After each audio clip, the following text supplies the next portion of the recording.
출애굽기 20장 2절 말씀, 우리 한 절인데요. 우리 같이 한 목소리로 한번 읽겠습니다. 시작. 나는 너를 애굽 땅 종되었던 집에서 인도하여 낸 내 하나님 여호와니라. 아멘. 자, 오늘 우리 함께 읽은 이 말씀 통해서요, 교제하면 닮아갑니다 라는 제목으로 은혜를 나누겠습니다. 지난주에 이제 우리가 계속 구약에서 또 발견하는 성화의 모습들, 그리고 구약에서 또 나타나는 모습들이 신약 전체, 사실은 구약과 신약이 다른 것이 아니다, 하나님이 우리를 인도해 가시는 구원의 계획은 동일하다라는 것을 계속 살펴보고 있고요. 또 오늘 말씀을 통해서 우리가 이 성화에 관해서 조금 더 좀 실천적인 또 그런 말씀들의 교훈들을 좀 보기를 원합니다. 먼저 지난주에 이제 우리가 또 나누었던 말씀, 제가 시내산 언약에 관해서 설명을 드리면서 말씀을 드렸는데, 요걸 한번 다시 좀 복습을 하고 좀 넘어가 보도록 할게요. 근데 특별히 저의 대학 생활을 빗대어서 제가 한번 요약을 해볼 테니까 잘 한번 들어보십시오. 우리 첫 번째 화면 한번 볼까요? 자, 저는요 2000년도에 이제 신학교를 입학했어요. 그전에는 제가 공대생이었어요. 토목공학과를 다니다가 자퇴를 하고 방황을 하다가 신학교에 딱 정착을 했죠. 그리고 나서 이제 1학년, 2학년, 3학년, 4학년을 다니는데 뭐 중간에 군대도 갔다 오고 뭐 교통사고 나서 휴학도 좀 해보고 뭐 그랬습니다. 그런데 어쨌든 신학교 입학에서부터 졸업 때까지 이제 학교를 다닌 거예요. 그러다가 한 2학년 한 중반쯤 몇몇 선배들과 같이 마음이 잘 맞아서 이제 스터디 모임을 하기를 시작을 합니다. 그때 참 많은 걸 또 배웠고, 그 형님들이 지난번 저 위임식 때 비행기 타고 와가지고 같이 또 축복해 주시고, 또 지금은 각자 또 서울에서 또 담임 목회들 또 잘 하고 있습니다. 그래서 이제 그런 시기들을 보냈는데, 한번 잘 생각해 보십시오. 제가 고등학교를 다니다가 우리 대학교를 입학한 순간 저의 신분이 어떻게 바뀌죠? 저의 신분이 뭐죠? 대학생으로 바뀌죠. 자, 그런데 잘 보십시오. 1학년 때도 저의 신분은 뭔가요?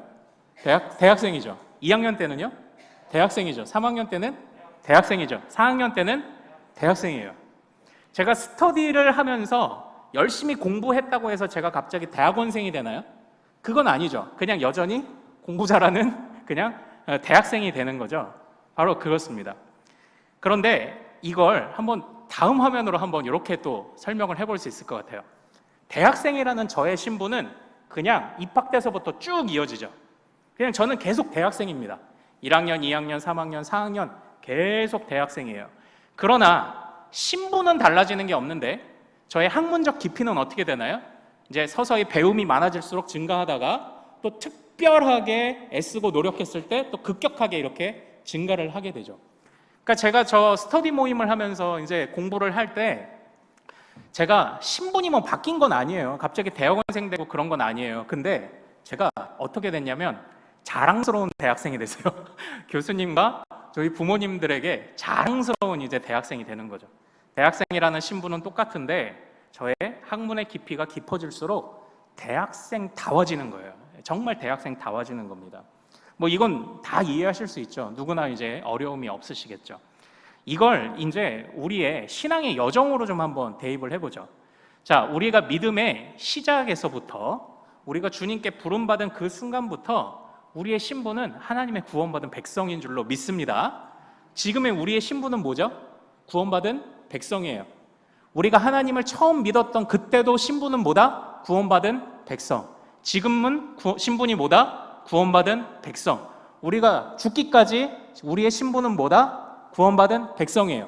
신분은 달라지지 않아요. 그러나 신앙의 연수와 경력이 깊어져 갈수록, 또 우리가 신앙의 훈련을 할수록 거룩함의 깊이는 달라질 거예요. 믿음과 거룩함의 깊이, 그리고 그 거룩을 추구하며 달려갈 때 우리에게 맺히는 성령의 열매의 깊이는 달라질 거예요. 그러니까 저는 한결같이 대학생 생활을 했는데 자랑스러운 대학생, 교수님과 부모님에게 부끄러울 것이 없는 자랑스러운 대학생이 된 것처럼 우리도 구원받은 백성은 달라지지 않아요. 우리가 지금 부름받아도 우리는 다 주님의 문 앞에 들어가요. 생명책에 이름이 다 있어요.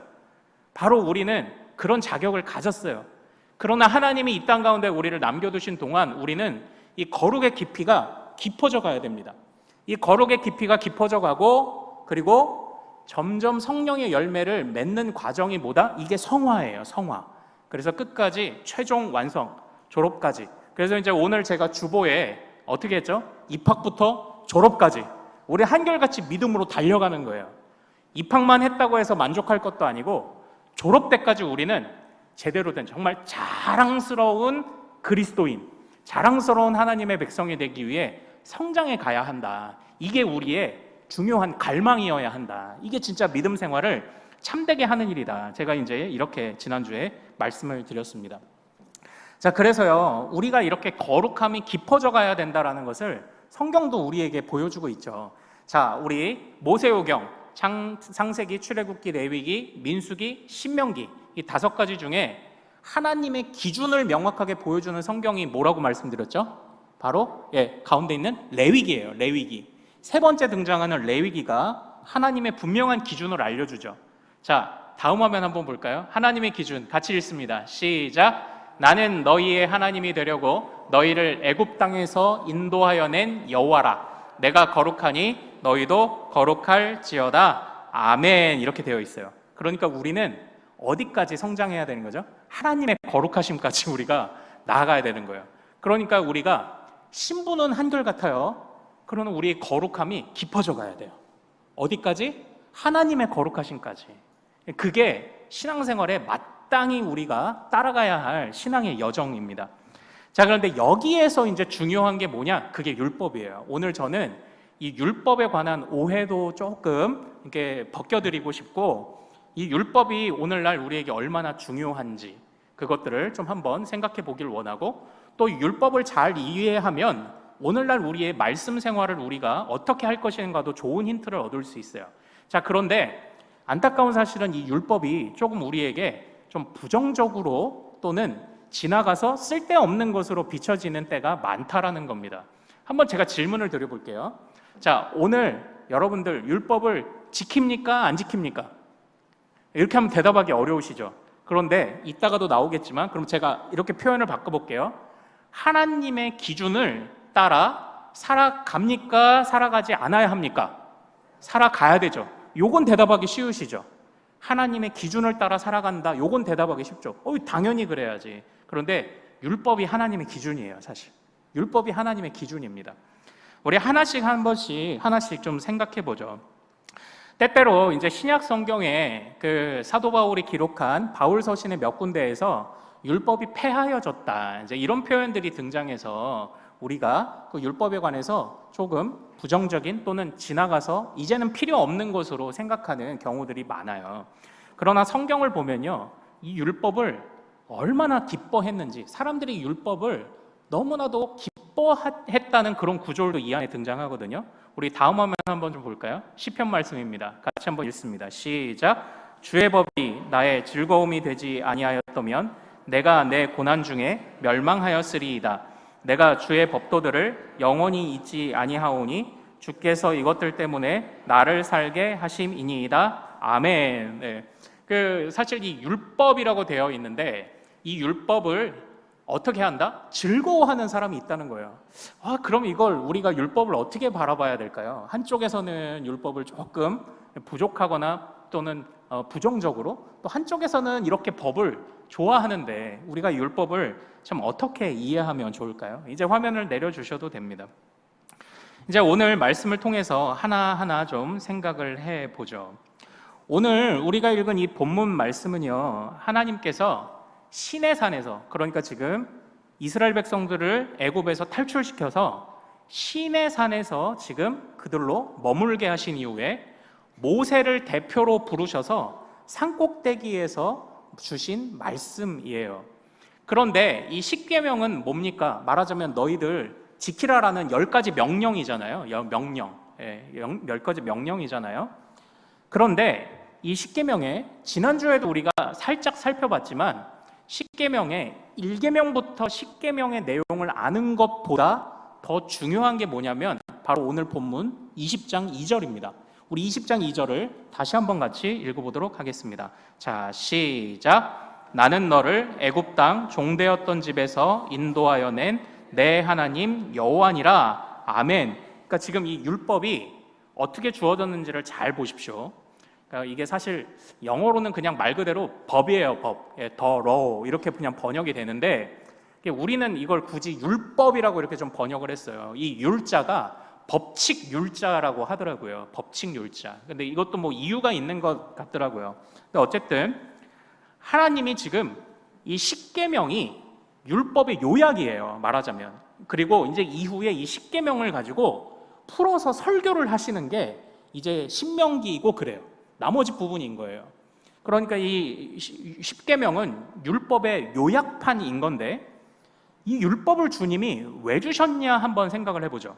바로 2절에 읽은 말씀처럼 나는 너를 구원해 냈기 때문에 지금 이 말씀을 준다라는 거예요.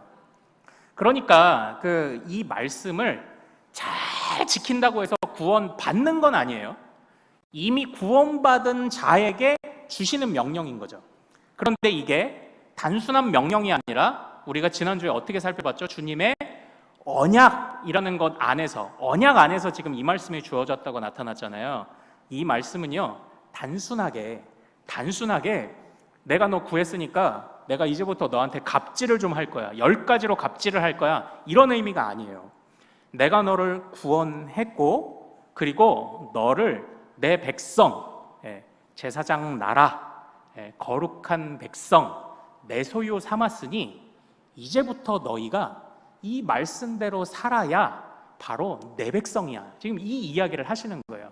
그러니까 다시 말하면 하나님의 백성으로 부름받은 자, 그런데 아직은 1학년이에요.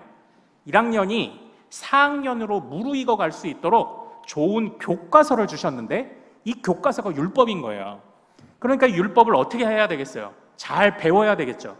율법을 잘 배우면 바로 그 안에서 성장이 있어서 신분은 똑같지만 거룩함이 무르익어 가는 거예요. 바로 그 거룩함을 위해서 주신 게 바로 이 율법입니다. 그러니까 이 율법은 좋은 건가요? 나쁜 건가요? 사실 좋은 거예요. 좋은 거예요. 근데 이게 왜 나쁘게 인식이 됐는지는 조금 이따 나올 겁니다. 그런데 그래서 우리 사도 바울도 이 율법을 좋게 표현도 했습니다. 우리 다음 화면 한번 좀 볼까요? 같이 한번 읽어보겠습니다. 자, 갈라디아서 3장 24절 시작. 이같이 율법이 우리를 그리스도께로 인도하는 초동교사가 되어 우리로 하여금 믿음으로 말미암아 의롭다함을 얻게 하려 함이라. 아멘. 이렇게 돼 있죠. 잠깐 띄워주세요. 여기서 율법이 아직도 기능을 하고 있다고 이야기를 해요. 어떤 기능을 합니까? 초등교사예요. 근데 이 초등교사가 예전에 우리 이전 성경에는 뭐라고 번역됐었죠? 무슨 선생? 몽학 선생 이렇게 번역이 됐었어요. 기억나시죠? 예, 몽학 선생. 그런데 이 초등교사가 뭐냐면 이제 주인집에 자녀가 태어나면 이 자녀를 말하자면 유모나 아니면 이 자녀를 학교에다가 데려다주고 데려오고 하는 보디가드 역할을 하는 그런 종들을 이 초등교사라고 이야기를 합니다. 그런데 이 율법의 역할이 뭐라고 말하는지를 보십시오. 율법은 바로 하나님께로, 그리스도께로 인도해주는 초등교사야. 이렇게 이야기를 하고 있는 거예요. 자, 다음 화면을 한번 볼까요? 그래서 이 초등교사의 의미가 뭐냐면 율법으로 죄를 깨닫게 되는 거예요. 자, 어느 것이 죄고 어느 것이 죄가 아닌가요? 그건 기준을 정하기 나름이죠. 그럼 기준이 필요한 겁니다. 기준. 자, 지금부터 저하고 손을 대셔서 저보다 손이 작으신 분들은 앞으로 교회 오시면 안 돼요. 너무 극단적이죠? 근데 이제 예를 들어보는 거예요. 이게 기준을 세운 거잖아요. 죄냐 아니냐를 어떻게 판단합니까? 기준이 있어야 판단하죠. 그래서 하나님이 이 율법을 왜 주셨냐? 죄를 깨닫게 하기 위해 이 먼저 율법을 주신 거예요. 내가 너희를 구원했으니까 진짜 대학생답게 제대로 공부하는 법을 알려줄게. 그 기준은 이거야 라고 알려주신 게 이 율법이라는 거예요. 그러니까 이 율법을 보면요, 내가 지금 잘하는지 못하는지가 보여요. 부족하면 내가 지금 죄를 짓고 있는 겁니다. 그래서 우리 믿음의 선배들이 이것을 율법의 첫 번째 용법이라고 이야기를 했던 거예요. 그래서 율법은 죄를 깨닫게 함으로 하나님께로 인도한다 이렇게 돼 있어요. 자, 두 번째는 죄를 깨달았으면 어떤 마음이 드나요? 아이고, 내가 조심해야 되겠네 하는 마음이 들죠. 그래서 죄를 알고 마음으로, 의지로 죄를 짓지 않아야 되겠다라는 자연스러운 결론을 가져오게 하죠. 그래서 이게 우리 종교개혁가들이 그 율법의 일용법과 이용법이라고 이야기를 했던 겁니다. 그러니까 여기까지만 들으면 사실 율법이 나쁜 게 아니에요. 여기까지만 봐도 율법은 좋은 거예요. 좋은 거예요. 하나님이 우리에게 무르익어 가라고, 거룩하게 되라고 주신 게 율법이고, 그 율법이 죄를 깨닫게 해주는 기준이래요. 하나님이 기준이 왔다 갔다 하면은 이게 되겠습니까? 안 돼요. 하나님은 기준이 명확하시죠. 그 기준을 보여주신 겁니다. 자, 그러면 우리 십계명을 보면은 그 기준을 알 수 있죠.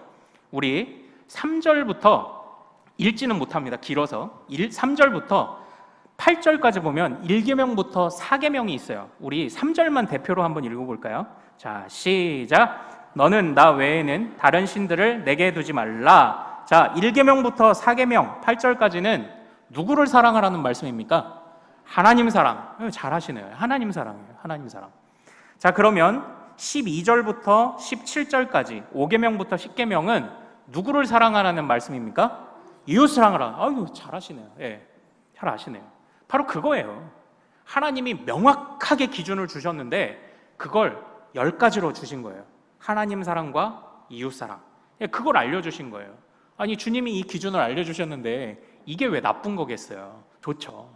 그래서 우리 시편 1편을 보면 복 있는 사람은 어떤 사람인가요? 여호와의 율법을 즐거워하여 주야로 묵상하는도다. 율법을 묵상하는 게 그렇도록 즐겁다고 하는데 왜 즐거운 거예요? 죄를 깨닫고 내가 죄를 짓지 않도록 나를 단속하여 거룩하게 무르익어 가니까 기쁜 거예요. 거룩하게 무르익어 가니까 율법을 묵상하는 게 복되다고 말하는 겁니다. 그러므로 이 율법은 좋은 거예요. 좋은 거예요. 게다가 구원하신 하나님이 주셨잖아요. 우리를 구원하신 하나님이 주셨으니까 이게 좋은 겁니다. 그래서 이 율법의 이 제1용법을 특별히 우리 그 칼빈 선생님이 뭐라고 얘기를 했냐면 이게 거울이라고 얘기했습니다. 제 방에 가져올 만한 거울이 요거밖에 없어가지고 요게 거울이에요. 그러니까 우리가 거울을 싹 보면 이렇잖아요. 잘생겼네 이렇게 됐잖아요. 근데 거울을 딱 봤어. 근데 눈곱이 꼈어. 그럼 어떻게 생각하나요? 눈곱 낀 잘생긴 사람이네 이렇게 생각하잖아요. 그럼 어떻게 합니까? 나의 잘생김을 돋보이게 하기 위해서 눈곱을 떼야 되겠죠. 율법이 그런 역할을 한다는 겁니다. 율법이 우리가 보면서 눈곱 꼈네, 뭐 묻었네, 침 흘렸네, 이걸 깨닫는 거예요. 고춧가루 꼈네, 이걸 깨닫게 하는 게 이 율법의 이제 역할이다라는 거예요. 자, 잘 따라오십시오. 제가 지금 율법의 오해를 지금 하나씩 벗기고 있어요. 자, 그래서 죄를 깨닫고 기준을 깨닫고 그리고 나서 죄를 지으면 안 되겠구나, 하나님으로부터 멀어지는구나. 그래서 죄를 억제하는 효과가 있다는 거예요.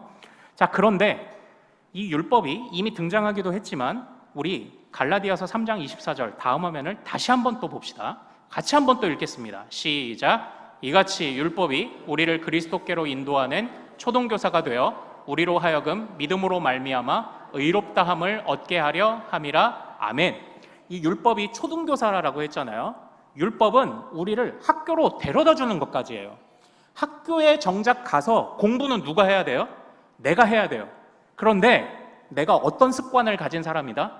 신의 산에 함부로 올라가지 못했을 만큼 나는 이 공부 습관이 안 된 사람입니다. 하나님의 거룩함의 습관이 안 된 사람이에요. 이스라엘 백성으로 말하자면 노예로 살던 사람이에요. 그러므로 율법이 죄에 관해서 알려는 주고 기준은 알려줄지는 몰라도 우리를 궁극적으로 공부하게 만들지는 못한다는 거예요. 그러나 성경은요, 이 율법을 통해서 부족함을 깨닫는 순간 그때부터 하나님의 은혜를 붙잡게 된다고 이렇게 이야기를 합니다. 율법을 통해 죄를 깨닫게 되는 순간 그 죄를 내 스스로 해결할 수 없다는 것을 깨닫게 되는 순간 하나님의 은혜를 붙잡게 되는 거예요. 그래서 하나님의 은혜를 구하며 제사를 드리고 거기서 기회를 하나님 앞에 다시 달라고 부탁하는 그런 과정들이 이 율법 안에 다 있었다라는 겁니다. 그래서 결국은 죄를 깨닫고 죄를 억제하는 가르침도 받았지만 그러지 못하는 내 모습을 보면서 하나님 앞에 두려움을 갖는데 하나님이 제사라는 새로운 법을 주셔서 아직도 기회가 있음을 가르쳐 주셨다는 거예요. 그런데 우리가 오늘날 제사를 지내나요? 안 지내나요? 안 지내요. 그런데 엄밀히 따지면 우리가 제사를 지내긴 합니다. 하지만 구약과 같은 방식은 아니에요. 어떤 제사를 지냅니까? 예수 그리스도를 믿는 믿음의 제사를 지내는 거예요.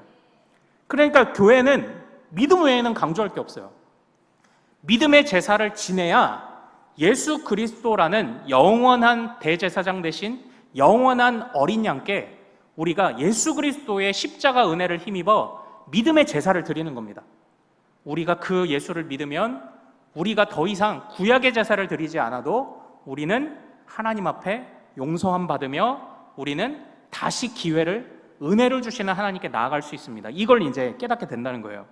그래서 율법으로 우리가 죄를 깨달았다면 그 율법이 자연스럽게 안내하는 대로 하나님의 은혜를 붙잡고 그 은혜를 완전하게 이루신 예수 그리스도를 향해 비로소 가게 하는 게 율법의 역할이다라는 바로 이겁니다. 그래서 우리 다음 화면 한번 보죠. 자, 우리 같이 한번 읽어보겠습니다. 율법 거의 다 정리했습니다. 자, 같이 읽습니다. 시작. 믿음이 온 후로는 우리가 초등교사 아래에 있지 아니하도다. 너희가 다 믿음으로 말미암아 그리스도 예수 안에서 하나님의 아들이 되었으니 누구든지 그리스도와 합하기 위하여 세례를 받은 자는 그리스도로 옷 입었느니라. 아멘. 이렇게 되어 있어요. 그래서 이걸 우리 믿음의 선배들이 제3용법이라고 한 거예요. 그러니까 첫 번째 용법, 죄의 기준을 알아 죄를 깨닫게 하는 것, 또 죄를 억제하는 마음을 갖게 하는 것까지가 말하자면 겉모습이라는 거예요. 우리의 겉모습, 겉으로 인도함.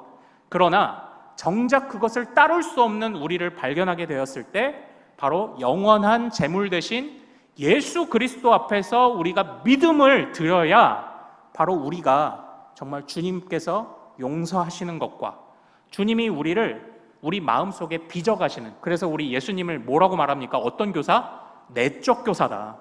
주님이 우리 안에 들어오셔서 우리의 마음을 빚어가시는 거예요. 깨닫는 대로 살아갈 수 있도록 빚어가시는 거예요. 빚어가시는 거예요.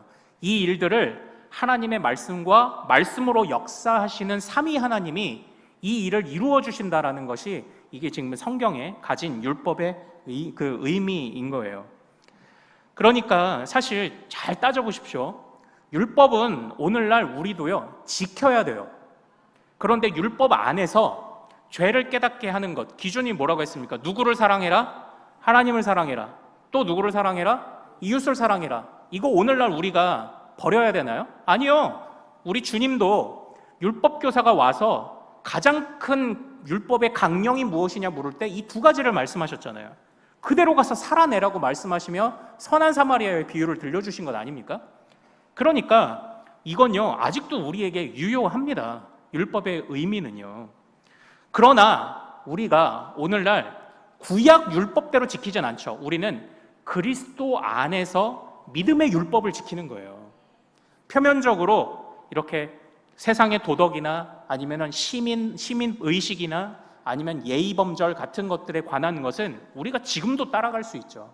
그러나 제사법이나 어떤 이런 음식은 정결하고 저런 음식은 부정하고 제사법이나 이런 정결법에 관해서는 우리가 예수 그리스도 십자가에 우리의 믿음을 고백함으로 그건 그렇게 지켜가고 있는 거예요. 그러니까 우리는 율법을 지키는 거예요. 어떻게? 그리스도 안에서 갱신된 율법을 지켜야 되는 겁니다. 이 원리는 달라지지 않아요. 바로 그 원리를 우리가 지켜야 되는 겁니다. 자, 그런데 이 율법이 그러면 왜 부정적으로 쓰임 받았을까요? 왜 그렇게 인식이 됐을까요? 바로 잘 보십시오.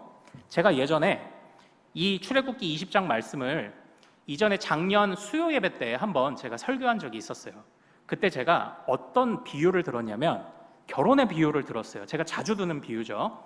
우리가 주님을 신랑으로 맞아들인다고 했을 때, 자, 신랑은 결혼하면서 어떤 의무를 갖습니까? 누구만을 사랑하는 의무를 가져요? 신부만을. 그럼 신부는 누구를 사랑하는 의무를 가져요? 신랑을. 자, 우리를 거룩한 신부로 부르신 주님이 신랑이라면 주님만 사랑해야 돼요? 하지 말아야 돼요? 해야 되죠. 그래서 율법의 대강령 첫 번째가 뭐죠? 하나님만 사랑하라잖아요.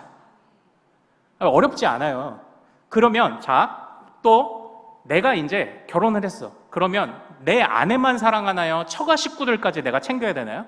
처가 식구들도 챙겨야 되죠. 자, 그러면 신랑 대신 하나님과 하나님의 가족들이 있을 거 아니에요. 그게 바로 누구다? 이웃들이잖아요. 신랑과 신랑의 가족들을 챙겨라. 그게 율법의 대강령 아닙니까? 제가 이렇게 결혼의 은유로 이 율법에 관해서 말씀을 드린 게 있어요. 그러니까 오늘날 우리가요, 이 율법을 그리스도 안에서 우리가 따라가야 합니다.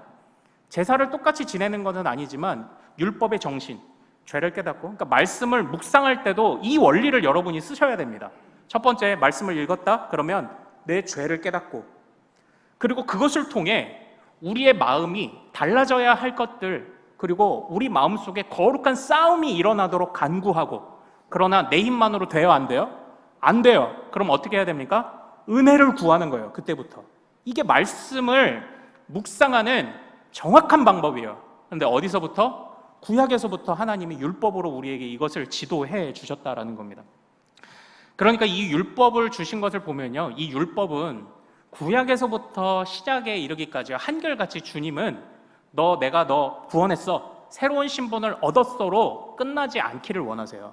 우리가 이렇게 말씀을 배워서 죄를 깨닫고 죄를 억제하며 싸우는 마음이 우리 안에 생겨나고, 그러나 할 수 없는 우리를 발견하며 은혜로 삼위 하나님을 붙잡기를 바라시는 거예요. 이것이 바로 하나님이 구약이나 신약이나 한결같이 우리에게 원하시는 거예요. 그러므로 우리는 성화의 삶을 살아야 합니다. 주님은 처음부터도 계속 거룩으로 성장해 가야 된다는 것을 율법을 통해서도 보여주셨고요. 또 이 율법을 통해서 오늘날 우리가 말씀을 어떻게 묵상해야 되는지도 보여주신 거예요. 우리는 마땅히 성화의 삶을 살아야 하고, 마땅히 주의 법을 신구약 가릴 것 없이 우리는 모두 받아먹어야 한다는 거예요. 우리가 이것을 잊지 않아야 합니다. 이대로 따라갈 때 우리의 거룩함이 점점 무르익어 갈 줄로 믿습니다. 이렇게 할 때 우리 안에 성령의 열매가 맺힌다는 것을 절대 잊지 않으시기를 소망합니다. 그러니까 하나님 은혜 붙잡고 우리가 정말 우리 안에 죄를 깨닫고 죄를 미워하고 하나님의 은혜 붙잡고 계속 이 말씀 묵상하며 나가는 거예요. 자, 그래서요, 제가 이것을 한번 표로 또 정리를 해봤어요. 우리 다음 화면 한번 볼까요? 창조의 때도 다를까요? 아니요, 똑같습니다. 창조의 때도 하나님의 말씀, 그러니까 제가 율법이라고 하지 말고 하나님의 기준이라고 해봐라, 그러면은 명쾌하다라고 말씀드렸죠. 창조 때도 하나님의 기준이 있었나요, 없었나요? 있었어요. 선악과를 먹지 않으므로 하나님의 권위를 인정해라, 명령하신 하나님의 권위를 인정해라. 자, 그랬죠. 구약시대는 하나님의 기준이 무엇으로 선포됐습니까? 율법으로 선포됐죠. 그럼 신약시대는 하나님의 기준이 무엇으로 선포됐나요? 그리스도 안에서 완성된 율법으로. 같이 한번 읽어보죠. 하나님을 사랑하고 이웃을 사랑하라. 사랑의 법으로 주어진 거예요. 그러니까 이게 각 시대별로 형태는 좀 다르지만 이게 점점 발전돼 와서 우리 예수님 안에서 사랑의 법으로 이게 지금 선포된 겁니다. 원리는 동일해요. 매 시대마다 하나님은 우리에게 항상 기준을 주세요. 기준을 주세요. 이 기준을 알아야 돼요. 그래서 여러분의 신앙 성장의 첫 번째는 하나님을 아는 지식이 생겨야 돼요. 그러나 지식만 가지면 돼요, 안 돼요? 안 돼요. 바리새인들이 여기서 걸려 넘어진 거예요. 하나님을 아는 지식의 많음을 자랑했던 거죠. 그래서 예수님이 바리새인들을 뭐라고 책망해 하셨습니까? 이 회칠한 무덤아, 이렇게 했죠. 그러니까 속에는 무덤이라 부정한데 겉은 아무렇지 않게 예쁘게 색칠해 놓은 거예요. 그러니까 외식하는 자라고 이렇게 말씀하시며 책망하신 게 아닙니까? 사도 바울은 바로 그러한 바리새인식의 율법을 거부한 거예요. 그 율법은 이제 힘이 없어요. 바리새인식의 율법은 힘이 없어요. 그러나 하나님이 본래 주신 율법의 의미를 붙잡고 그리스도 안에서 지켜가는 율법은 의미가 있어요. 그 율법은 완성을 향해 나아가거든요. 그래서 미련한 율법은 패하고 그리스도 안에서 성취되는 율법은 붙잡고, 이렇게 명하셨던 겁니다. 자, 그런데 그때에 우리의 힘으로 안 된다고 했죠. 은혜를 구하며 하나님께서 도와주시기를 우리가 간구해야 이게 가능하다고 말씀드렸죠. 창조의 때는 하나님의 은혜를 어떻게 얻었나요? 창조의 때는 바로 동산을 거니시는 하나님, 제가 이 거닐다라는 단어가 어떤 의미도 있다고 그랬죠? 구약 성경 안에서 교제하다. 그러니까 주님이 에덴 동산을 그냥 이렇게 뒷짐지고 내 땅, 내 땅이다 이렇게 하면서 거니신 게 아니에요. 주님이 그의 백성들을 만나서 교제하신 거예요. 그런데 주님과 교제하지 않았던 한순간이 있죠. 그때가 누구를 만났을 때입니까? 뱀을 만났을 때예요. 교제 안 하니까 쓰러지는 거예요. 구약시대도 마찬가지입니다. 율법을 1번, 2번 용법으로 알았어요. 죄를 알았어요. 기준을 알았어요. 그런데 이제 죄 짓지 말아야지 하는데 안 돼요. 그런데 주님은 이것 또한 하나님께 은혜를 구하며 너 하나님께 은혜를 구해. 그래서 하나님이 오늘 죽이시지 않고 다시 기회를 주시도록 너 빨리 하나님 앞에 제사의 예물을 드리며 하나님 앞에 나아가. 구약시대도 똑같아요. 우리 구약시대 같이 한번 읽어보죠. 시작. 애굽 땅 종되었던 집에서 인도하신 하나님을 따르라. 여기서도 하나님과의 은혜를 구하는 교제가 중요해요. 신약시대는 다른가요? 아니에요. 하나님 사랑, 이웃 사랑이라는 완성된 사랑의 법이라는 기준 아래에서 우리는 주님을 어떻게 따르고 교제합니까? 같이 한번 읽어보죠. 시작. 성령으로 그리스도를 따르라. 이거예요. 그러니까 제가 지금 이게 우리의 성화의 삶이라는 것이 구약부터 신약까지 한결같다는 것을 지금 증명도 했고, 또 율법의 원리 안에서 깨달은 것으로 끝내지 마십시오. 은혜를 구하며 하나님께 기회를, 새로운 기회 주시기를 구하십시오. 제사를 지내듯. 그러나 동물의 제사가 아니라 무슨 제사? 예수 그리스도를 믿는 믿음의 제사를 드리십시오. 그리고 이웃을 사랑하고 하나님을 사랑하라는 원리들은 그대로 받으셔도 됩니다. 제가 지금 이 이야기를 한 것 아닙니까? 이대로 살아가면 우리가 말씀의 묵상도 성경이 강조하는 대로 같은 흐름과 원리 안에서 할 수 있고, 이대로만 하면 우리가 거룩하게 될 줄로 믿습니다. 이걸 해야 돼요. 저와 여러분이 매일매일 이걸 해야 돼요. 그래서 오늘 설교 제목이 뭡니까? 교제하는 만큼 닮아가는 거예요. 금목자학이거든요. 여러분이 누구를 만나고 어떤 사상들을 만나고 어떤 생각들을 갖고 있느냐가 여러분을 지배할 거예요. 그러나 우리가 매일매일 주님께 은혜를 구하며 우리 안에 죄와 싸울 수 있는 능력 달라고 간구하며 주님과 교제한다면, 동산에서 거니시는 주님과 우리를 애굽에서 인도하여 내신 주님과 우리 안에 십자가와 부활을 이루셔서 성령을 부어주신 주님과 매일 교제하면 우리도 거룩이라는 성화의 삶을 분명히 살아낼 수 있을 줄로 믿습니다. 우리가 이대로 하는 거예요. 이대로. 그러니까 자, 말씀 묵상하실 때 어떻게? 죄를 깨닫고 내 안에 죄와 싸우고자 하는 의지를 주님 앞에 고백하며, 그러나 실패할 것이 뻔하기 때문에 무엇을 구해라? 은혜를 구하는 거예요. 은혜를 구하며 교제하는 거예요. 주님과. 그때의 주님이 우리를 어떻게? 신분은 바뀌어요? 안 바뀌어요? 안 바뀌어요. 그러나 주님 앞에 더 거룩하고 자랑스러운 그리스도인은 어떻게 돼요? 점점 무르익어 갈 겁니다. 최종 승리의 그날까지 우리가 이 과정을 함께 달려가기를 소망합니다. 그럼 우리 교회 얼마나 멋있겠어요? 정말 거룩한 교회, 거룩한 성도들이 되는 겁니다. 죄와 싸우는, 그리고 이제는 죄를 이길 수 있는 그런 우리 교회가 되기를 소망합니다. 정말 어떤 분들은 그러세요. 아유, 정말 복잡한데요, 목사님. 정말 모르겠고요. 율법은 어쨌든 지나간 거잖아요. 예, 좋아요. 좋습니다. 그런데 사랑의 법도요, 쉬운 게 아니에요. 이 율법의 조항이 압축돼서 완성돼서 사랑의 법으로 나타났지만, 사랑의 법이라고 어디 쉽나요? 하나님을 사랑하고 이웃을 사랑하는 게 어디 쉽습니까? 이건 어려워요. 어떤 관점으로 보든지 우리는 은혜를 구해야 합니다. 하나님과 은혜를 구하며 교제하며 나아가지 않으면 우리가 죄를 싸울 수 있을 만큼 성장하기가 어려워요. 매일매일 주님을, 이 세상을 통치하시고 거니시는 주님을 만나야 돼요. 매일매일 주님과 교제하는, 말씀으로 교제하고 기도로 교제하는 우리 모든 가족들 되시기를 소망합니다. 자, 이제 시간이 많이 지나서 마무리를 짓겠습니다. 교제하면 닮아갑니다. 반드시 주님과 교제해야 죄를 싸워 이길 수 있습니다.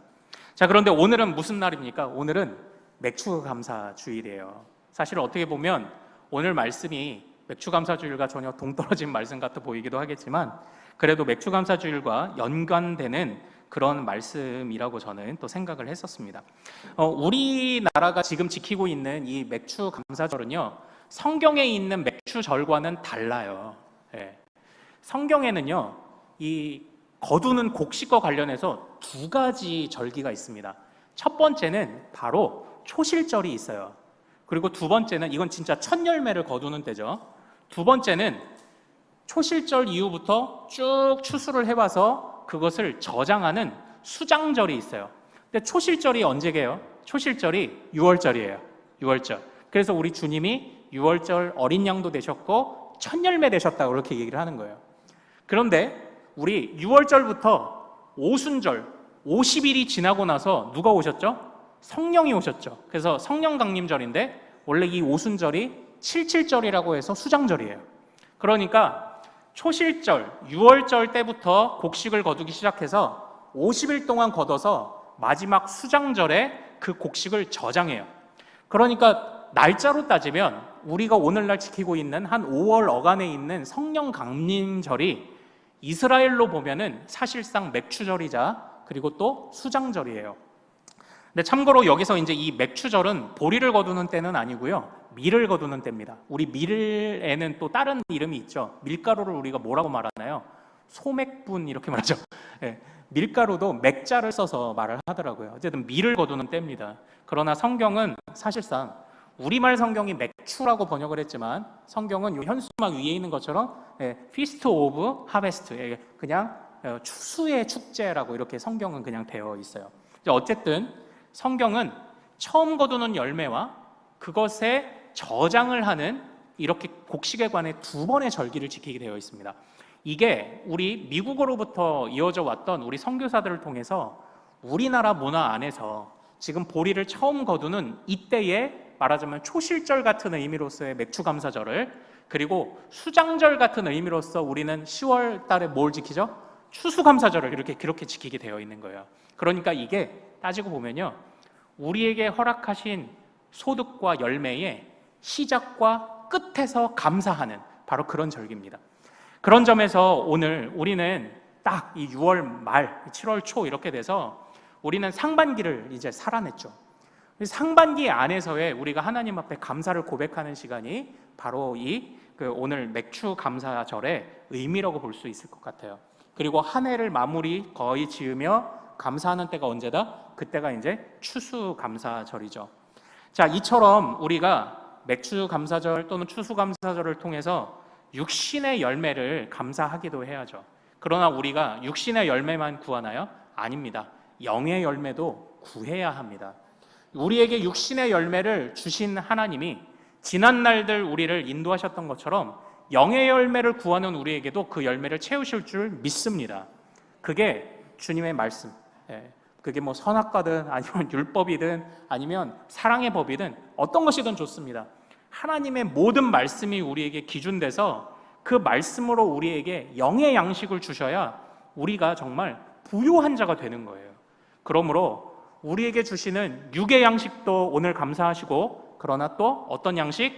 영의 양식도 감사하실 수 있는 바로 그러한 또 맥추 감사절이 또 되기를 원합니다. 그때에 하나님이 우리를 성장하고 또 성숙하게 하실 줄로 믿습니다.